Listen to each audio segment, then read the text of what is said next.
Bonjour à tous, en tout cas, bienvenue. Alors je ne sais pas si vous connaissez tous cette fameuse série des années 80, l'Agence Tourisque. Au cas où ce ne serait pas le cas, et pour faire court, il s'agit d'une bande de mercenaires qui volent au secours de la veuve et de l'orphelin, mettant au point des plans plus ou moins élaborés, qui se déroulent rarement comme prévu, mais qui finissent tout de même par réussir.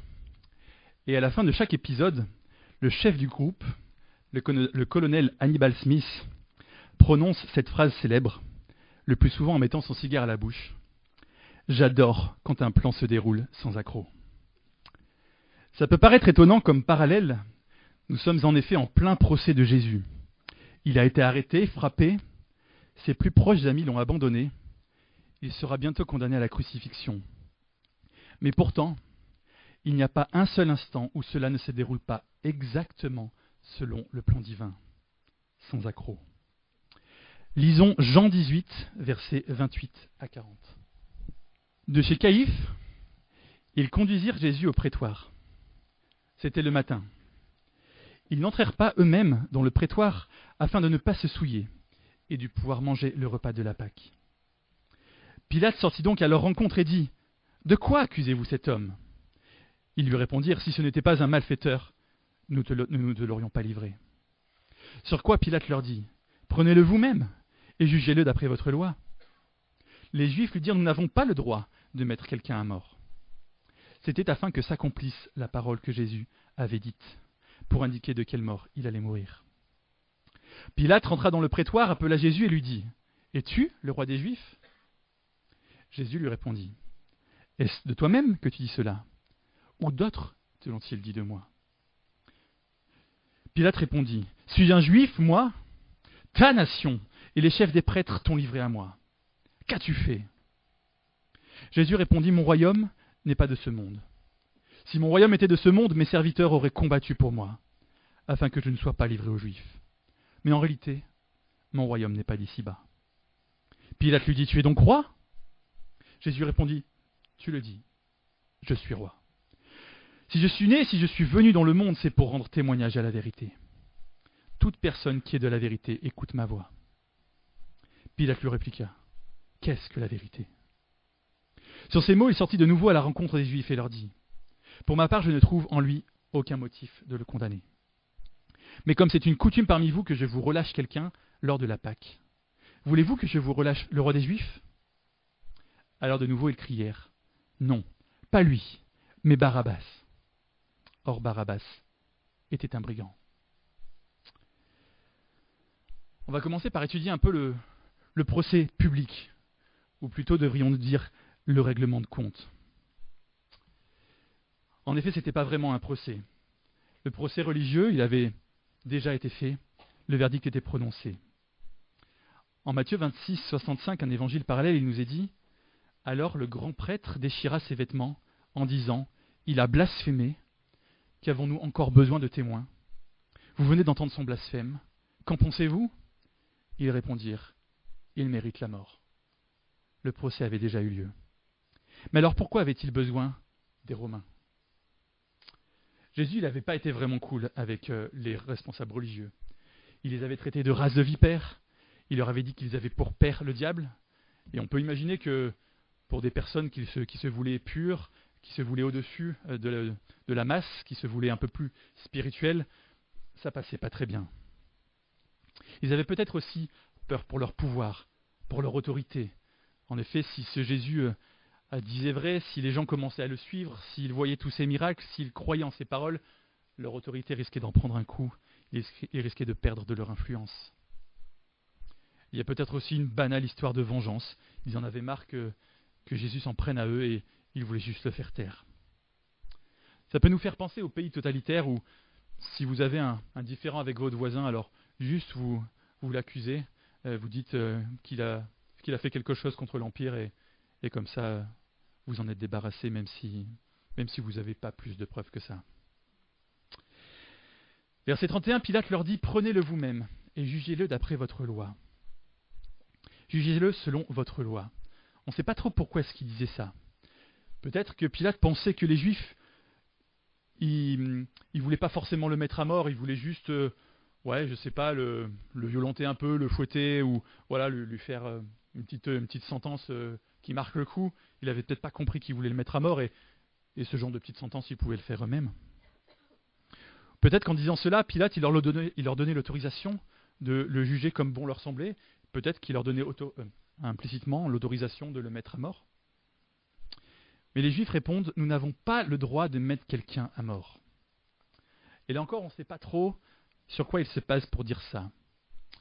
Est-ce qu'ils veulent dire que dans la loi juive, ils n'avaient pas de motif valable de le mettre à mort? Est-ce que par là, ils reconnaissaient implicitement que selon la loi juive, Jésus était innocent? Et du coup, ils cherchent quelque chose qu'ils puissent lui reprocher dans la loi romaine. Et effectivement, s'il se prenait pour un nouveau roi, alors il serait coupable de sédition et la loi romaine pourrait intervenir. Peut-être que les Romains n'autorisaient pas les tribunaux juifs à exercer la peine de mort, ou peut-être qu'ils les autorisaient uniquement à des petites peines de mort discrètes, telles que la lapidation. On peut voir qu'ils ont déjà essayé de lapider Jésus. On peut voir qu'ils s'apprêtaient à lapider la femme adultère. On peut aussi lire plus tard qu'ils lapideront Étienne. Et a priori, le pouvoir romain ne s'en mêle pas trop quand c'est une petite lapidation discrète. Et peut-être que là, les responsables romains, les responsables juifs voulaient un spectacle. Ils voulaient marquer le coup, ils voulaient que tout le monde voie qu'on ne s'en prend pas comme ça aux responsables religieux.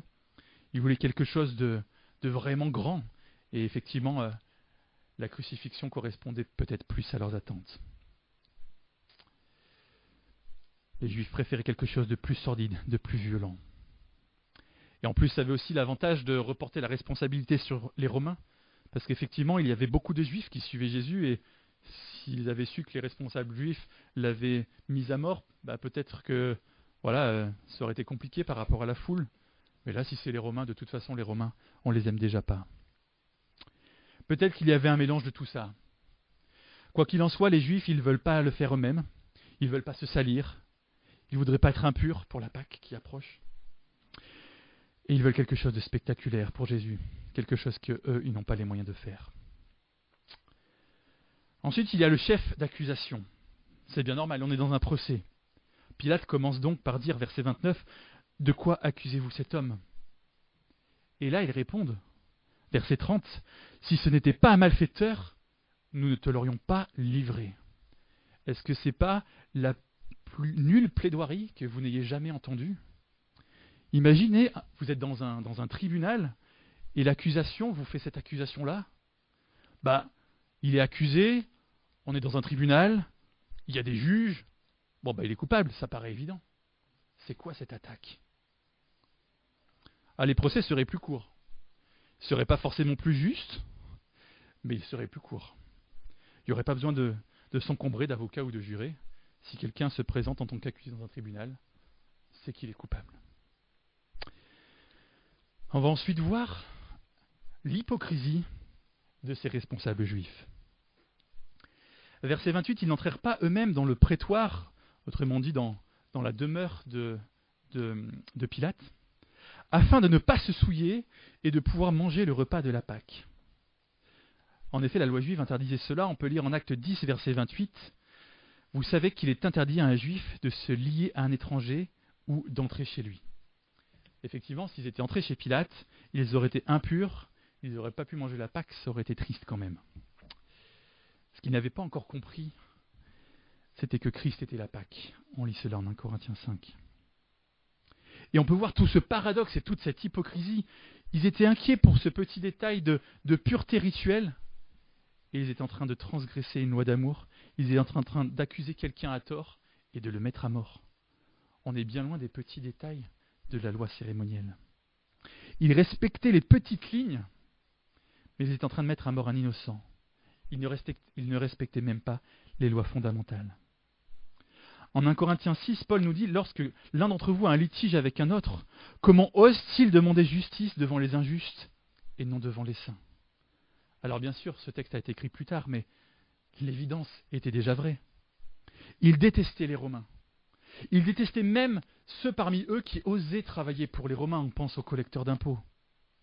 Mais là, ça n'a plus aucune importance. Ici, l'important, c'est de tuer Jésus. Et on ferme les yeux sur tout le reste. Et en fait, ils correspondent exactement à la description que donne Jésus depuis le début. Matthieu 23, verset 23. Malheur à vous, spécialistes de la loi et pharisiens hypocrites, parce que vous versez la dîme de la menthe, de l'ânette et du cumin, et que vous laissez ce qu'il y a de plus important dans la loi, la justice, la bonté et la fidélité. C'est cela qu'il fallait pratiquer. Et jusqu'au verset 28, il continue avec ce genre de comparaison. Et même Pilate va faire cette analyse. Verset 35, ta nation et les chefs des prêtres t'ont livré à moi. Ils t'ont trahi. C'est même pas des Romains qui t'ont accusé, c'est ta nation. Et peut-être qu'on peut prendre un peu de recul et regarder dans nos vies comment est-ce que on pratique cela. Est-ce qu'il nous arrive d'être pointillés sur certains rites, sur des aspects secondaires de la vie chrétienne, tout en transgressant allègrement des commandements fondamentaux? Parfois on est pointillé sur des péchés un peu plus visibles et on ferme les yeux sur la colère, sur la jalousie.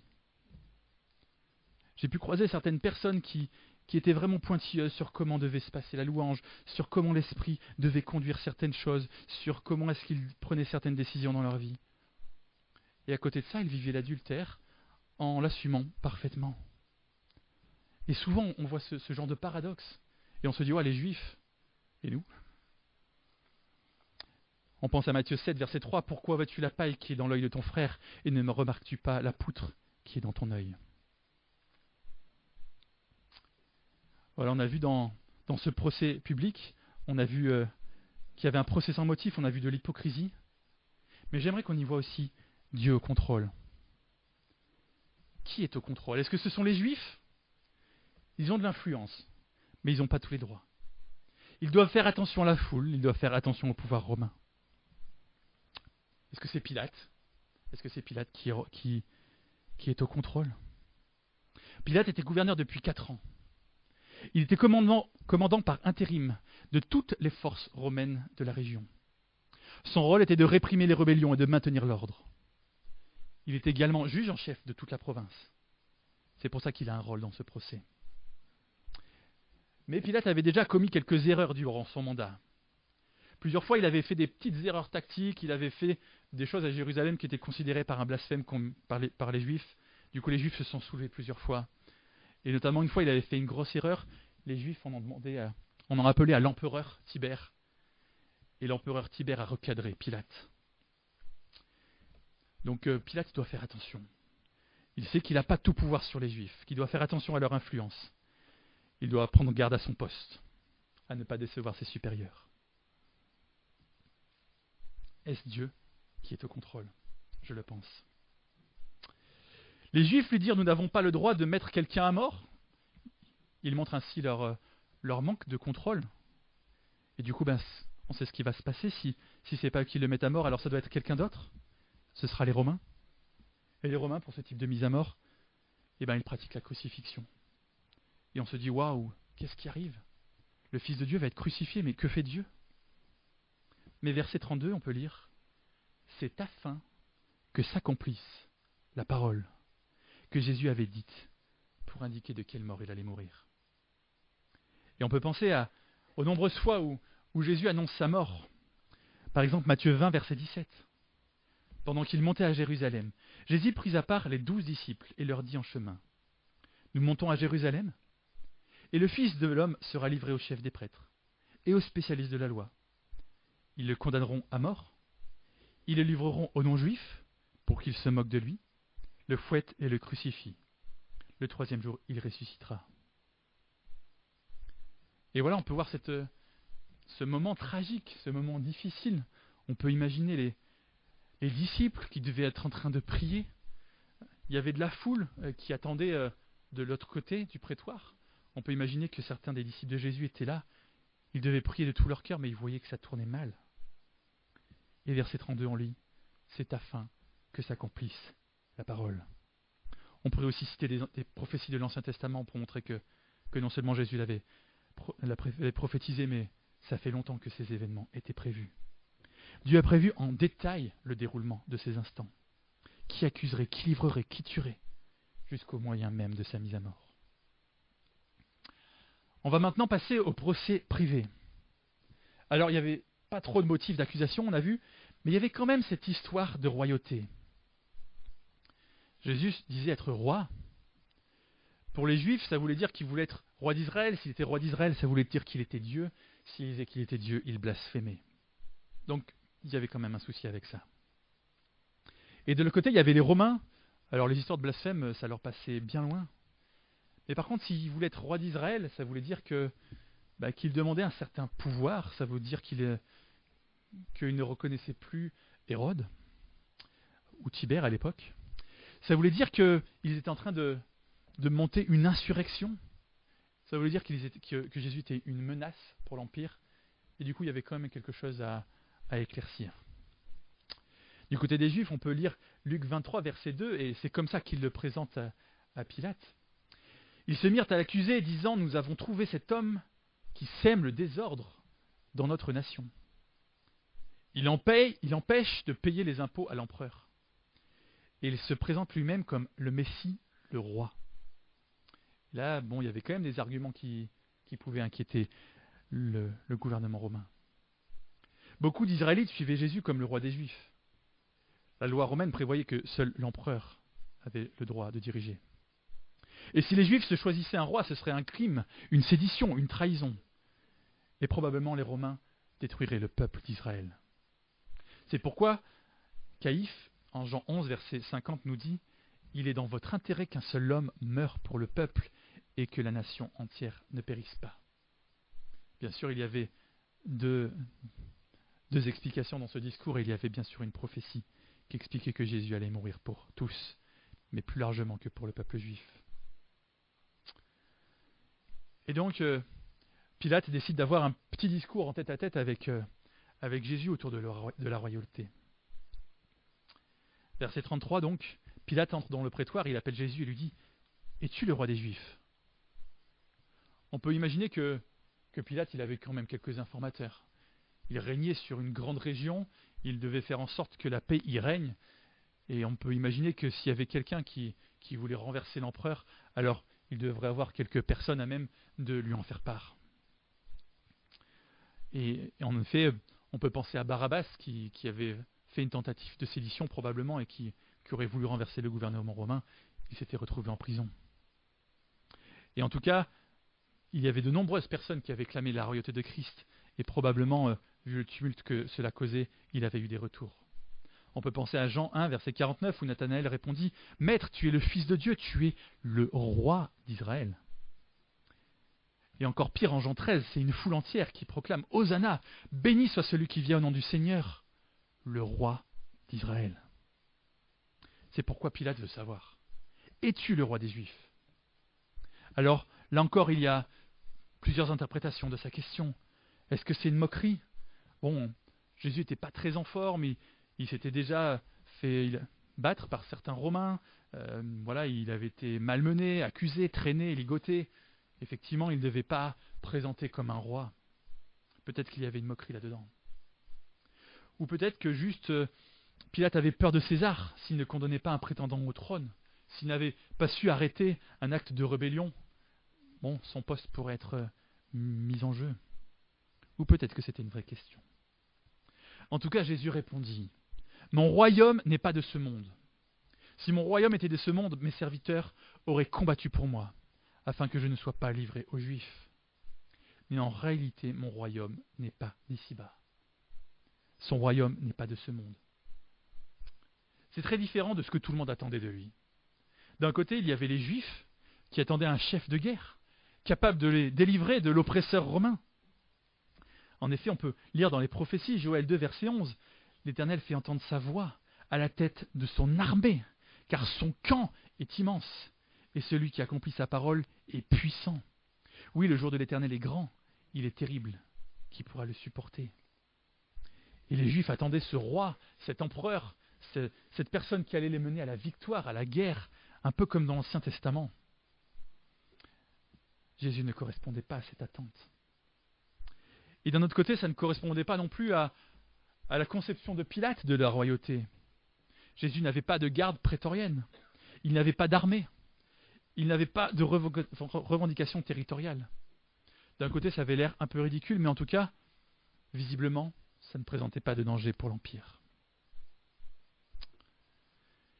Pilate lui dit, tu es donc roi ? Il y a peut-être un cheminement ici. Peut-être que c'est plus pour se moquer, ou peut-être qu'il est un peu pensif. Mais aussi sans doute, il a compris l'idée du royaume qui n'était pas de ce monde, car il décide de le déclarer innocent. Il n'a donc plus peur qu'il s'agisse d'un royaume terrestre qui représenterait un danger pour l'Empire, pour César, et peut-être surtout pour son poste. Et Jésus répondit, tu le dis, je suis roi. Mais arrêtons-nous un instant. Qu'est-ce que ça veut dire un royaume qui n'est pas de ce monde ? On peut penser aux chrétiens qui s'engagent en politique pour instaurer un pays qui deviendrait plus chrétien, un monde qui deviendrait plus chrétien. Je pense que c'est une bonne chose, il faut essayer, on doit faire notre possible. Mais je pense qu'il ne faut pas tout miser là-dessus. Notre royaume n'est pas de ce monde. On peut être alarmé face à l'évolution de notre société. On peut être alarmé face aux nouvelles lois, on pense à l'euthanasie, à l'avortement. Mais on doit garder conscience que le royaume de Dieu, et donc le nôtre, n'est pas de ce monde. On fait ce qu'on peut, on défend nos valeurs. Mais ce n'est pas notre monde. Notre but premier n'est pas de transformer ce monde pour qu'il ressemble au paradis. Jésus a dit qu'un jour il reviendrait, qu'il réinstaurerait les choses comme elles doivent l'être. Notre but à nous, c'est de faire découvrir notre monde aux non-croyants. C'est qu'ils puissent apercevoir ce qui les attend s'ils mettent leur confiance en Dieu. Leur faire entrevoir ce monde qui n'est pas d'ici-bas. Jean 15, verset 19, si vous étiez du monde, le monde vous aimerait, car vous seriez à lui. Vous n'êtes pas du monde, mais je vous ai choisi du milieu du monde. On doit garder cela en tête, quand tout ne se passe pas comme on veut, quand on voit que les choses ne semblent pas être dirigées, quand il nous semble que Dieu n'est pas au contrôle. Jésus n'est pas de ce monde. 1 Pierre 2, verset 11, bien-aimés, je vous encourage en tant que résidents temporaires. On n'est pas de ce monde, on est des résidents temporaires.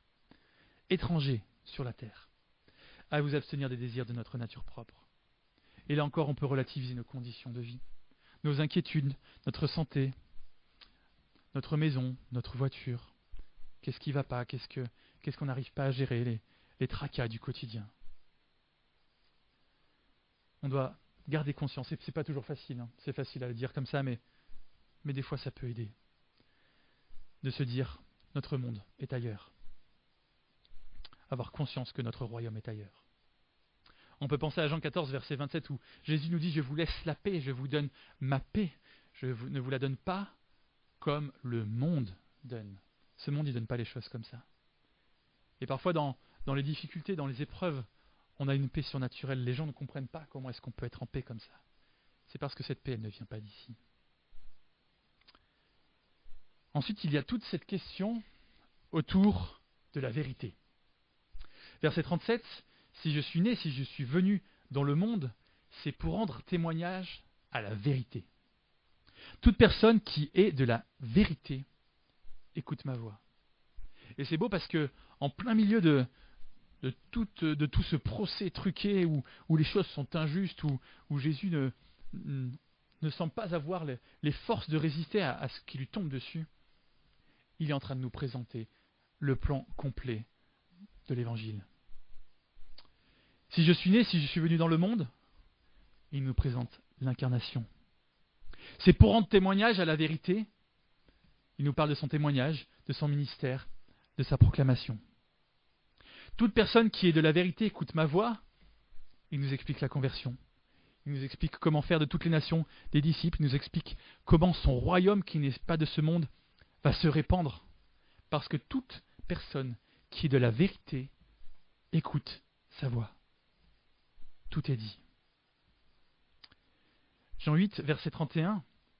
Alors il dit aux Juifs qui avaient cru en lui, « Si vous demeurez dans ma parole, vous êtes vraiment mes disciples. Vous connaîtrez la vérité, et la vérité vous rendra libre. » Mais c'est quoi cette vérité ? C'est la vérité concernant Dieu. C'est la vérité concernant le Christ, concernant le Saint-Esprit. C'est la vérité concernant l'homme qui, en Éden, a péché. C'est la vérité que tout homme est pécheur. C'est la vérité que tout homme a besoin d'être délivré, a besoin du salut.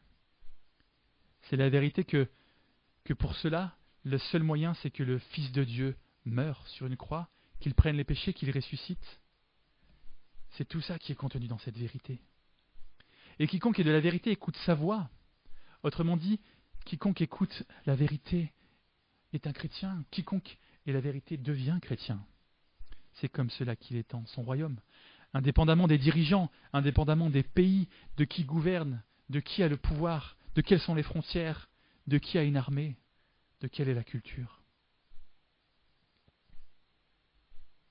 Et cette phrase de Pilate qui réplique, qu'est-ce que la vérité?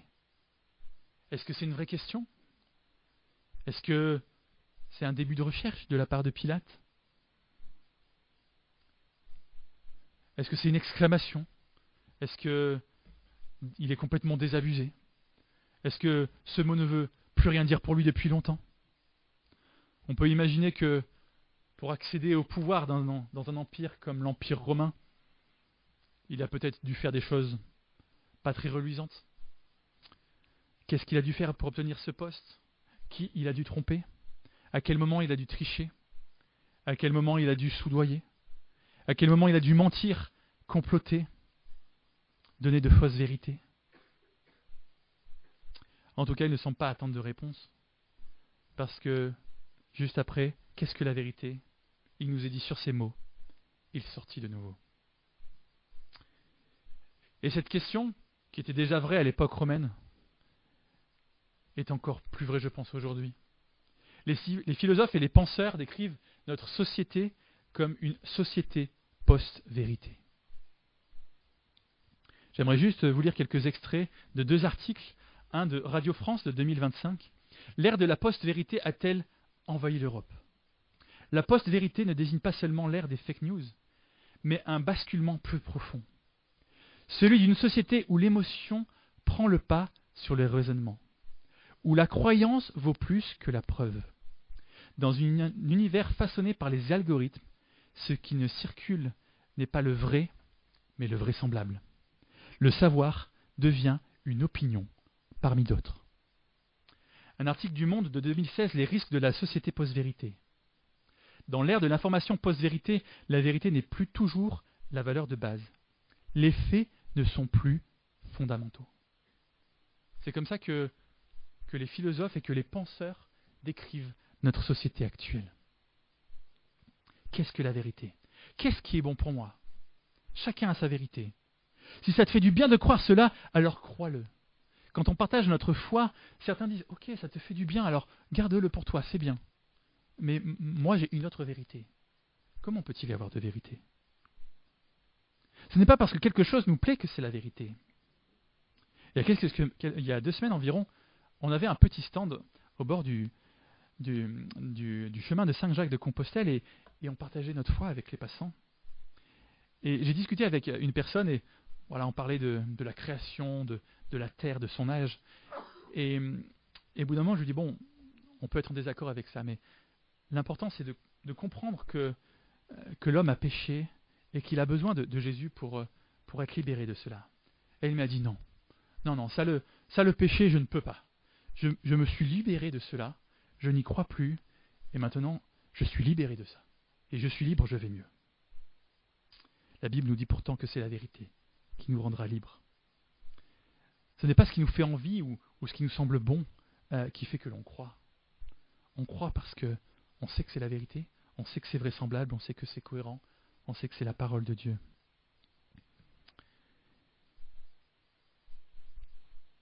Ce n'est pas parce que quelque chose nous plaît que c'est la vérité. Je pense que cela devrait nous aider à prendre un peu du recul sur ce qui est vrai. Et ce qui est vrai, c'est, encore une fois, le royaume d'en haut. Si on regarde autour de nous, tout est temporaire. Notre bien-être, nos conditions de vie, les lois de notre pays, le don de notre nouveau Premier ministre qui change souvent. Mais la vérité, celle qui est immuable, c'est celle du royaume des cieux. Parmi toutes les choses que chacun pense pouvoir déformer ou modifier à sa guise, il y a bien sûr la Bible. Et beaucoup aimeraient requalifier la Bible en mythe, où voilà, on peut avoir l'hypothèse documentaire, on peut avoir plein de solutions pour voir la Bible. Alors oui, c'est un livre intéressant, peut-être qu'au milieu de tout ça, il y a la parole de Dieu, mais probablement c'est un texte modifié, probablement elle a été inspirée d'autres mythes plus vieux qu'elle, probablement elle a été écrite bien après les faits qui s'y rapportent. Elle n'est pas fiable, ce qu'on y lit n'est pas vrai, et on peut voir toutes ces choses qui essayent de saper la vérité. Parce qu'effectivement, si la Bible n'est plus vraie, alors en quoi croyons-nous ? S'il y a un passage de la Bible qui n'est plus vrai, alors son autorité n'est plus infaillible, et qu'est-ce que nous devons croire ? Alors du coup, le monde, Satan, essaye de saper l'autorité de la Bible. Et c'est assez intéressant parce que justement, il y a une des grands points où les gens ont essayé de dire « Regardez, la Bible est fausse ». Cela concernait Pilate. Parce qu'effectivement, dans la Bible, Pilate est un personnage important. On voit qu'il y a plusieurs versets dans chacun des évangiles qui décrivent comment Pilate a mené ce procès. Et de nombreuses personnes ont dit non mais Pilate il n'a jamais existé. Il a été inventé. Et effectivement, on n'avait aucune trace de cet homme. Mais en 1961 à Césarée, gravé sur une pierre d'un bâtiment de l'époque, il était écrit « Ponce Pilate, préfet romain de la Judée ». Ayons confiance en la Bible. Même si l'archéologie n'a pas encore trouvé toutes les preuves de tout ce qui est écrit, à chaque fois qu'il y a une découverte, elle corrobore que la Bible est vraie. Et encore une fois, dans ce procès privé, j'aimerais qu'on relève que Dieu est au contrôle. Verset 34, Jésus lui répondit « Est-ce de toi-même que tu dis cela, ou d'autres te l'ont-ils dit de moi ?» Alors je ne sais pas si vous regardez des séries policières ou des séries où on assiste à des procès. Est-ce que vous avez déjà vu l'accusé qui commence à interroger le juge sur ce qu'il fait, sur ce qu'il croit, sur ce qu'il dit? Les rôles sont clairement inversés. Jésus prend la place du juge et il juge Pilate. Est-ce que tu sais ce que tu es en train de faire? Est-ce que tu sais pourquoi tu dis ces choses? Est-ce que tu as notion de l'importance de ce que tu fais? Est-ce que tu as ne serait-ce que la puissance? Tu prétends être puissant, avoir tout pouvoir, mais est-ce que tu as vraiment le pouvoir d'avoir un avis objectif sur la situation? Jésus questionne le juge. Pilate essaye de passer à autre chose. Suis un juif, moi. On voit que Jésus il le pousse à réfléchir. Si le juge, d'après ce qu'on lui a dit, s'il a suffisamment de discernement, s'il est omniscient, comme Jésus peut l'être.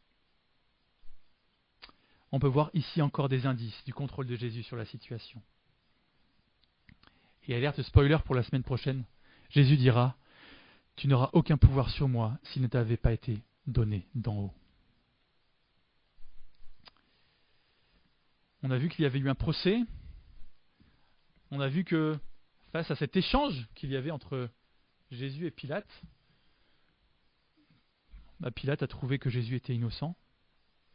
Et donc, suivant toute logique, il a décidé de libérer Barabbas. Il y a un problème là.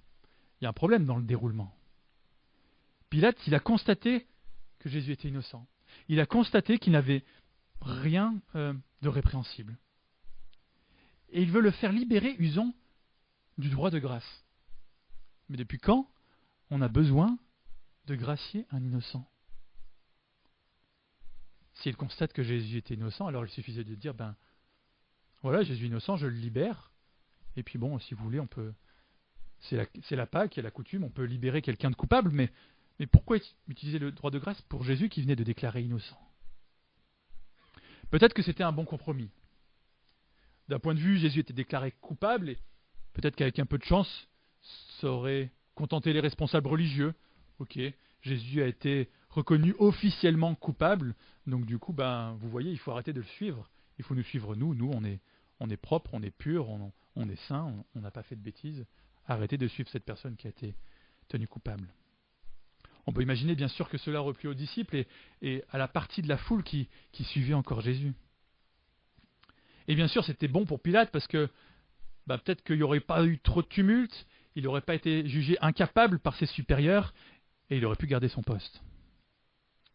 Malheureusement, les chefs religieux réclament Barabbas à la place. C'était qui Barabbas? A priori, c'était un vrai révolutionnaire. C'était un séparatiste. Plus proche par ses actes du Messie attendu par les Juifs. A priori, il aurait bien aimé renforcer le gouvernement romain, libérer le peuple juif de cet envahisseur.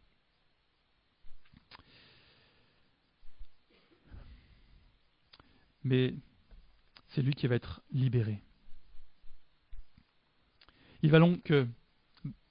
Pilate va donc libérer un chef militaire, un faux roi, un faux messie. Et il va condamner le vrai roi, le vrai messie. Il n'a pas le courage de suivre ses convictions. Il n'a pas de courage d'agir selon la vérité qu'il avait sentie émaner de Christ. Il préférera garder le calme, pas se mettre César ou les responsables juifs à dos. Ainsi, il y a deux problèmes. Il peut y avoir le problème de ne pas connaître la vérité et le problème de la connaître, mais de ne pas vivre selon elle. Il y a donc une erreur judiciaire. Et c'est intéressant, tout cela se passe pendant la Pâque. Alors la Pâque symbolisait bien sûr la sortie d'Égypte, mais étymologiquement, elle se focalisait surtout sur la dernière plaie, la mort des premiers-nés en Égypte. Le mot Pessa, Pâque, signifie sauter au-dessus, passer au-dessus en hébreu. Cela se réfère à l'ange qui est passé par-dessus les maisons où il y avait un agneau sacrifié, où il y avait un agneau dont le sang avait été mis sur la porte.